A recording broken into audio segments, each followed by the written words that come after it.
Hi, welcome everyone. My name's Simi Rayet. I am the founder and principal psychologist of Wellbeing Face. We're a psychology, coaching, and consulting practice working with leaders globally to elevate their leadership impact. So, welcome to all of you that are joining live. Let me know that you are here. Put a comment in the comments box, give me a little wave. It would be great to know that you're here. And welcome to those of you that watch the replay. And we have people dialing in from all over the world and watching the replay. So, welcome to all of you. Today, we're talking about a topic very dear to my heart, and it's all about the gift of feedback. So, I'll be sharing some key insights with you today based on a lot of the work that I've done with leaders and managers throughout the last 2 decades of being passionate about helping leaders and managers really elevate their impact, but also really creating leaders that people love to work for and with. I'm sure we can all think of a manager or a leader that we've worked with, and just the way that they have been, the way that they've managed to give super constructive and effective feedback has really helped to make you more impactful as a manager, a leader, or as an employee. And I'm sure there's experiences and times that you can also remember where you haven't had such a great experience. So today's session really is about sharing some tools and techniques with you. We'll be talking about why feedback is so important, like the purpose of it. And I say the gift, I call it a gift because when it's done really well, it truly is invaluable and it is a gift. It's a gift for the individual receiving the feedback. It's actually also a gift because it's satisfying and fulfilling for you as the person giving the feedback. So it's a gift for the receiver and for the feedback giver. And also for the team and the organization, because it enhances performance, it enhances motivation. So we'll have a look at the purpose of giving feedback. I then want to share with you three things. I want to share with you some principles on the do's and don'ts of giving effective feedback.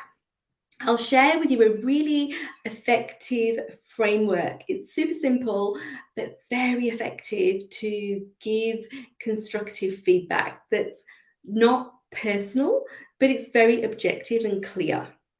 So I'll go through that framework with you. And then I'm hoping we also have time to cover what I call people nous. So being a psychologist, I am obviously very passionate and interested in why people do what they do, how they react and how they respond.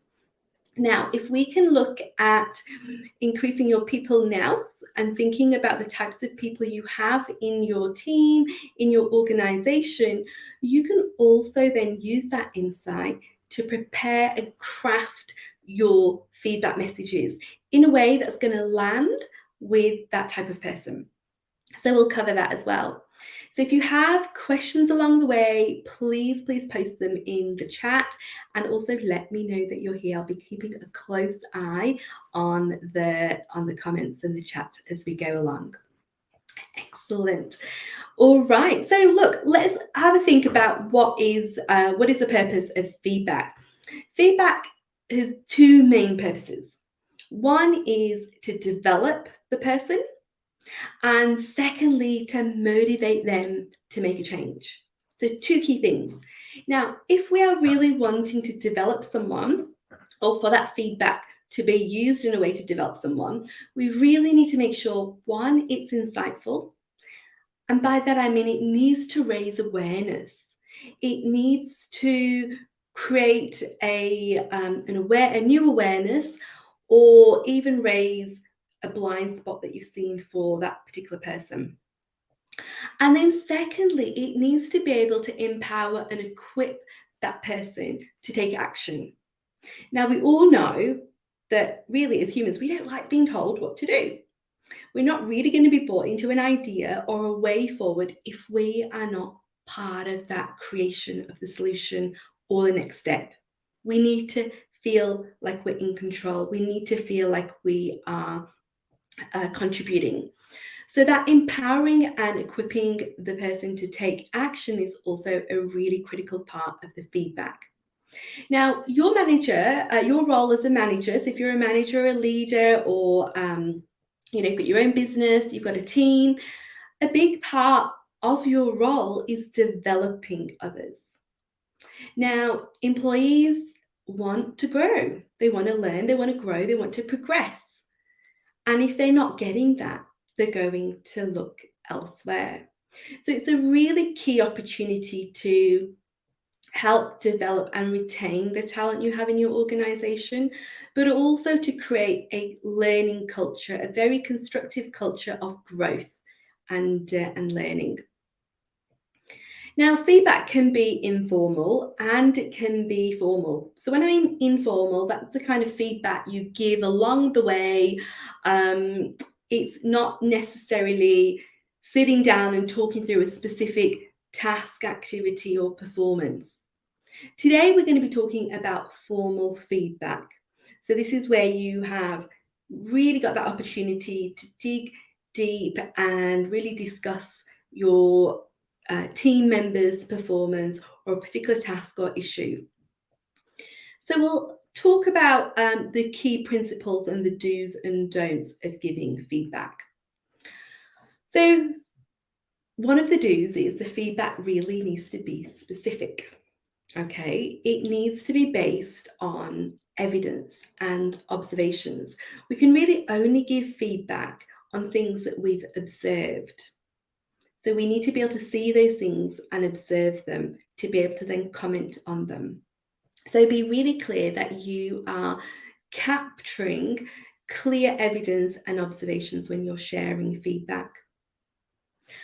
It's really important that the feedback's timely. So when one of your team members has done something, ensure that you've booked in some time to have a conversation with them, and it's not literally 6 months later after the event has happened. It really needs to be timely so that feedback can be really helpful to the person receiving it. It needs to be two-way. So another do is let's make feedback two-way. Remember I talked about it being motivating. So if it's motivating, you really want people to take action. You want them to make a positive change. So it needs to be two-way so they feel that they are part of that feedback process. They have time to reflect, they have time to explore it with you, and it becomes more of a two-way process. Now, one of the don'ts that I would really encourage you not to do, and it's quite a common one that a lot of managers fall into, they fall into the trap of what I call the SHIT sandwich. So this is essentially where you are giving positive feedback, some negative feedback, you're throwing that in there, and then some positive feedback. And this is for those managers that really find it uncomfortable to share that negative feedback and they just sneak it in between. But what happens with that is the actual message, the actual takeaway that you really want them to focus on to be able to make a change to improve for the better gets lost. And they remember the praise, the accolades, and the other information in between gets lost. Now, obviously, you want people to remember all of it, but as humans, we are very much selective in what we hear. We also have a negativity bias, so we tend to very quickly focus on the negatives. And this is where setting up the feedback conversation is really, really important, because no feedback is negative or positive.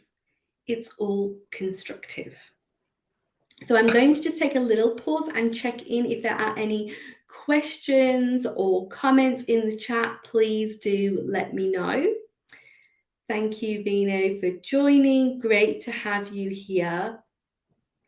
All right, I'm going to keep cracking on, and if there is any questions or comments, please do not hesitate and please do post them. So there are a few do's and don'ts when you're thinking about giving feedback. I want to now share with you a framework that I train a lot of leaders and managers in, and it's super simple but very effective. And this framework is called the AID model. So if you've got a pen and paper, just write down what the acronym AID stands for.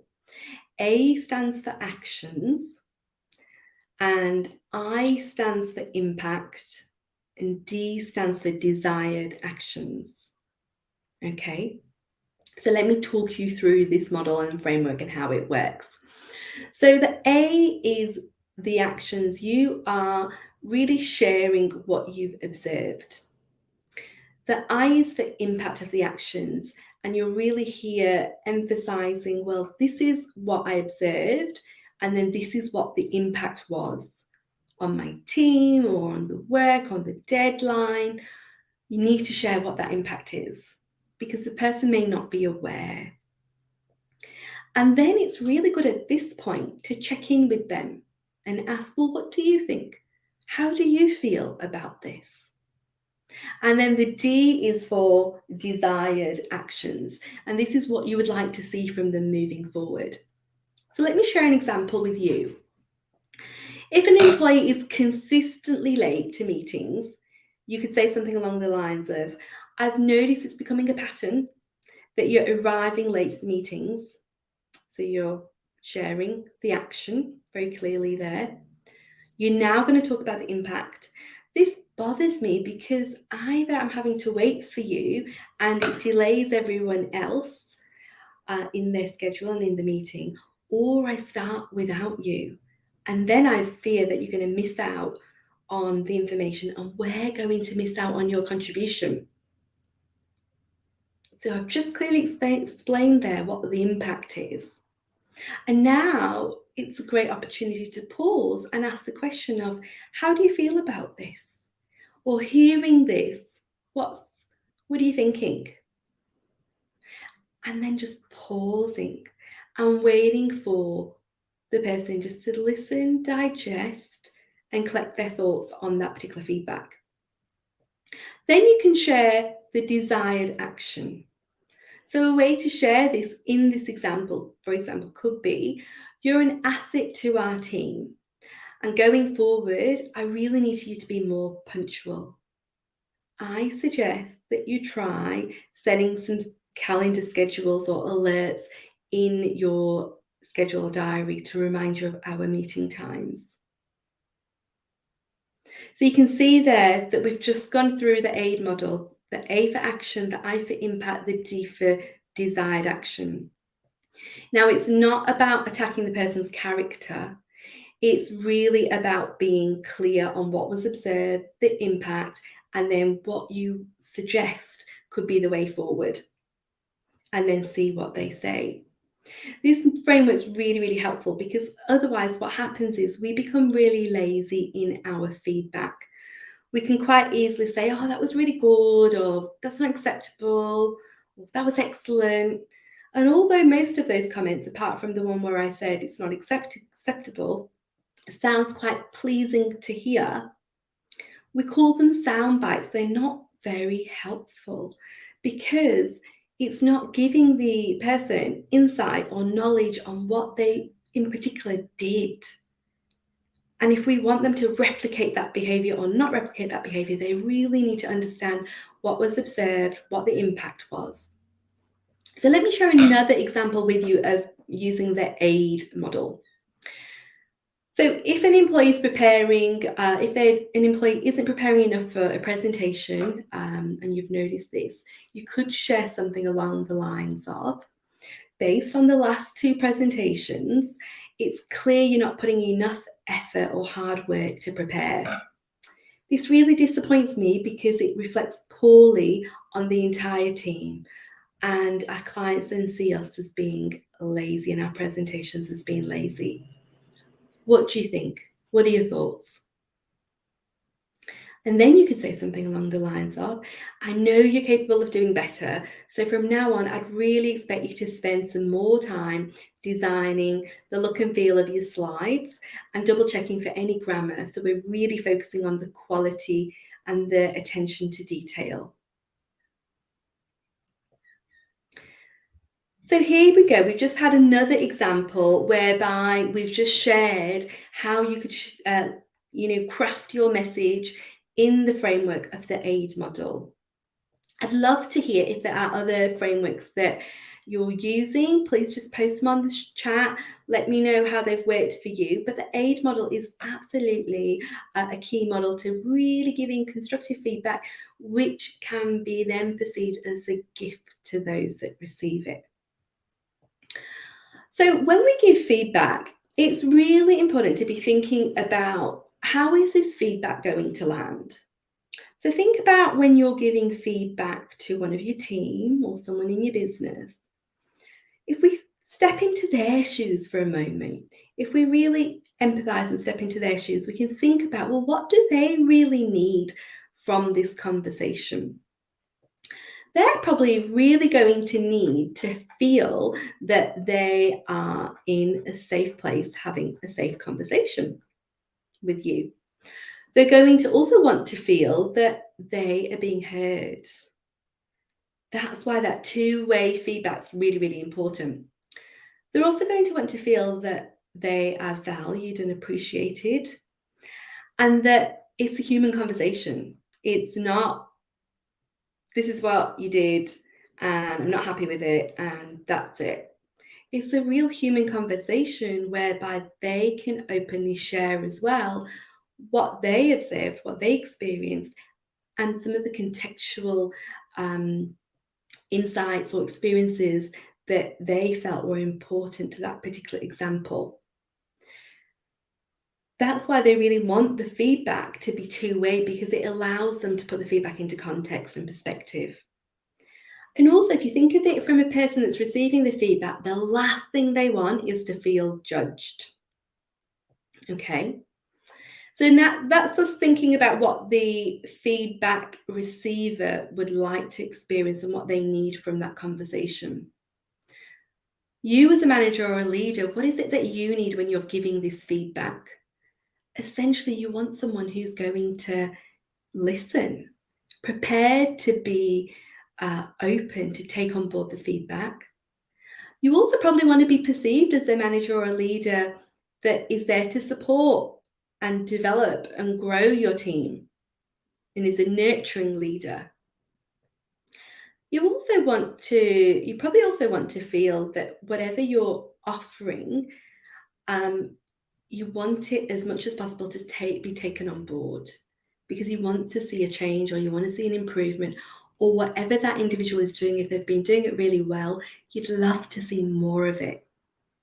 So that's really important as well. Think about what you need as a feedback giver, and also think about what the person who's receiving that feedback needs from you.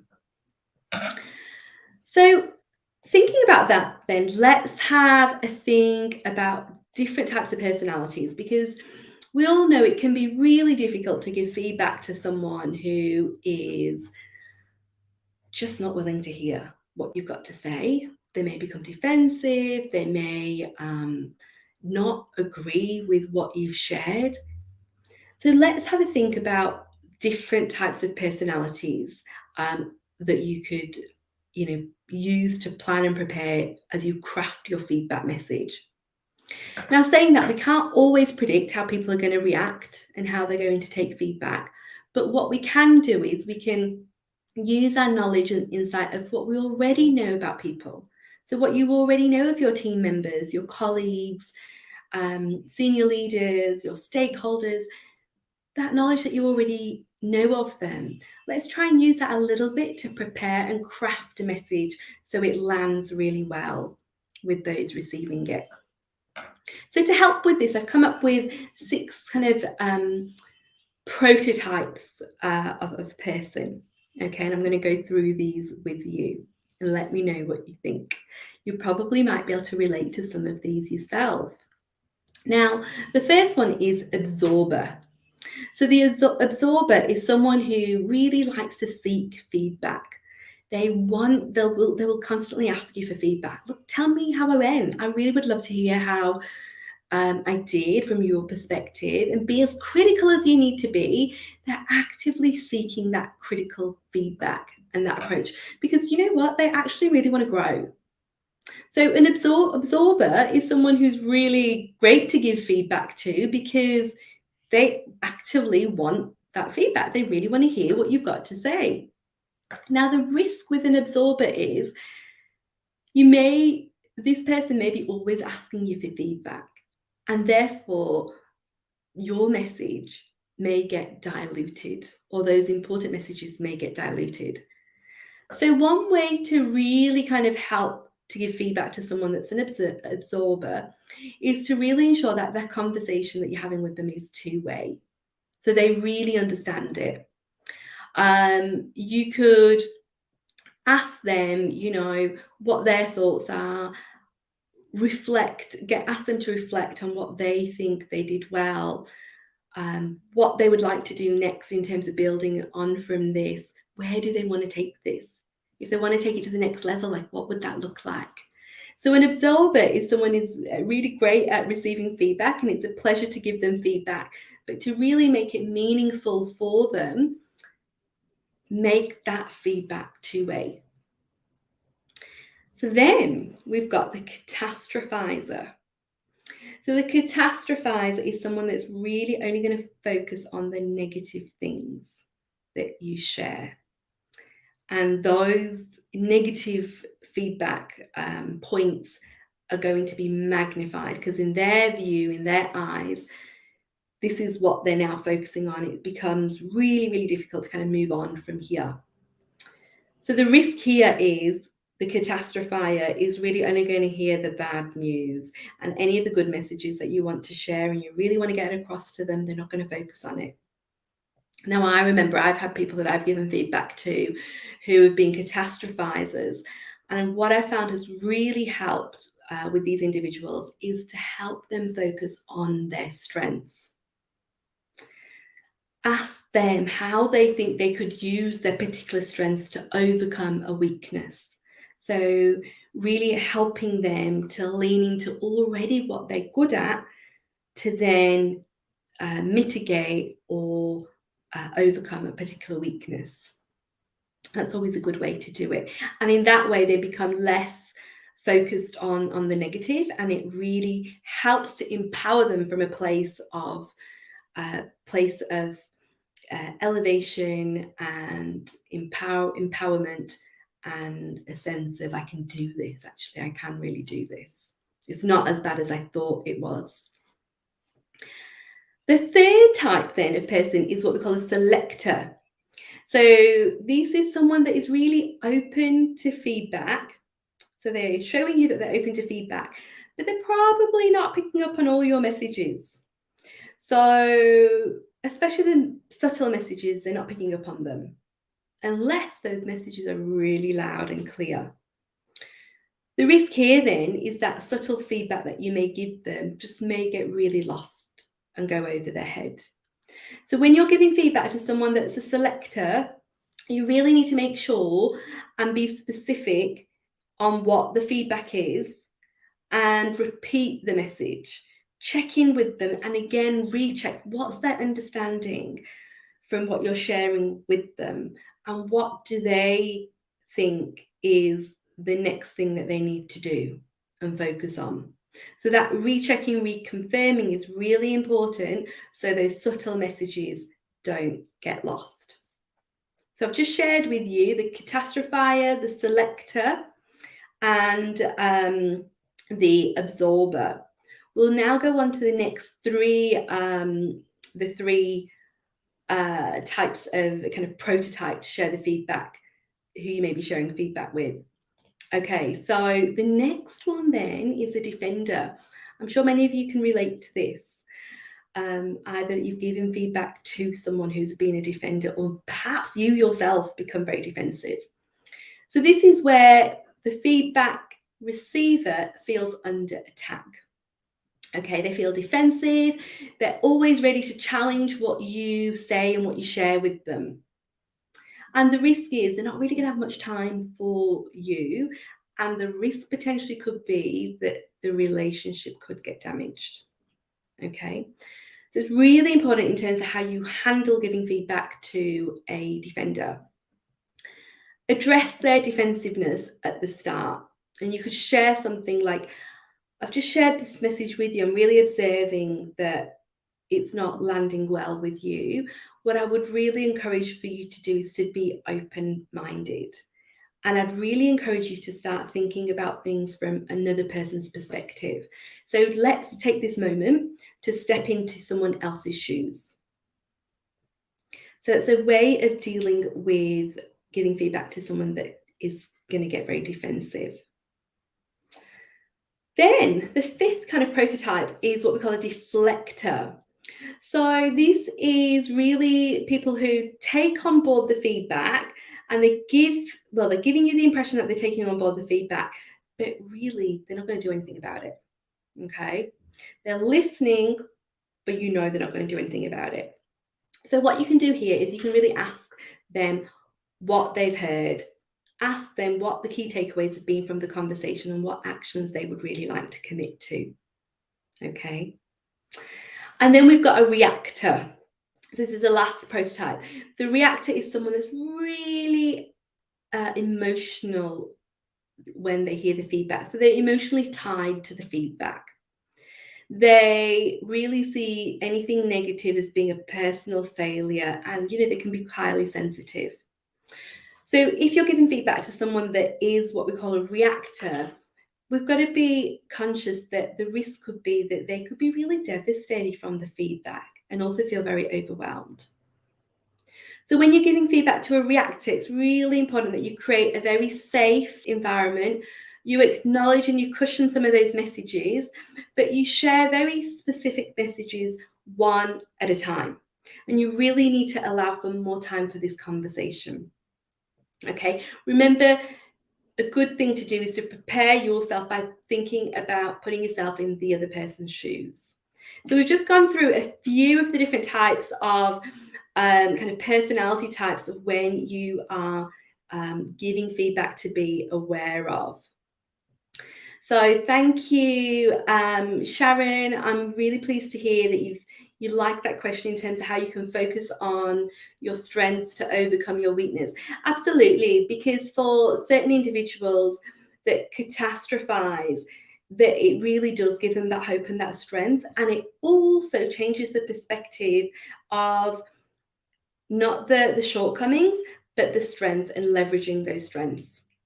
Now, when you're giving feedback, it's really important to think about the amount of time you're spending in a conversation talking.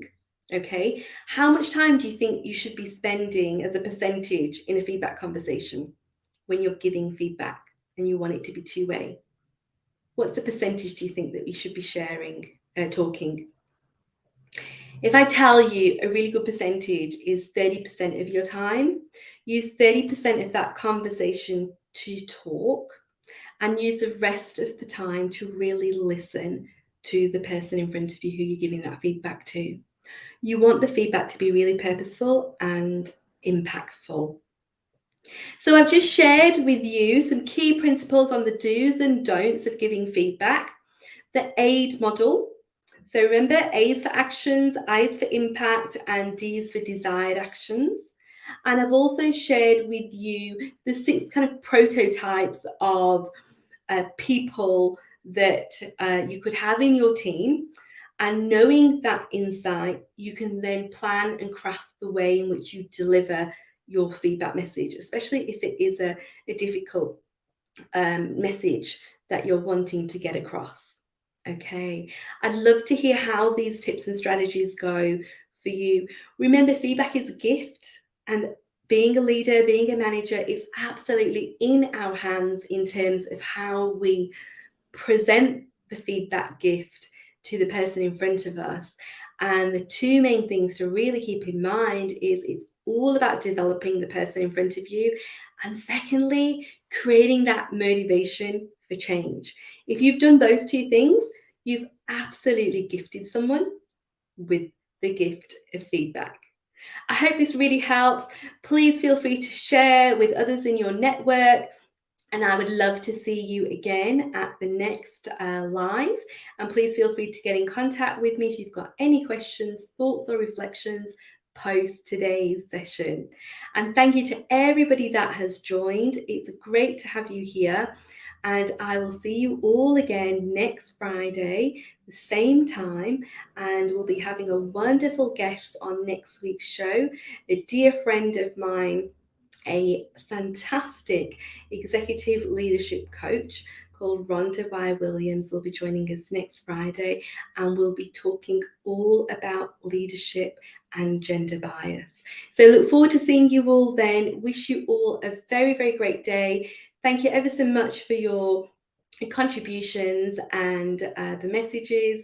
See you all soon. Take care.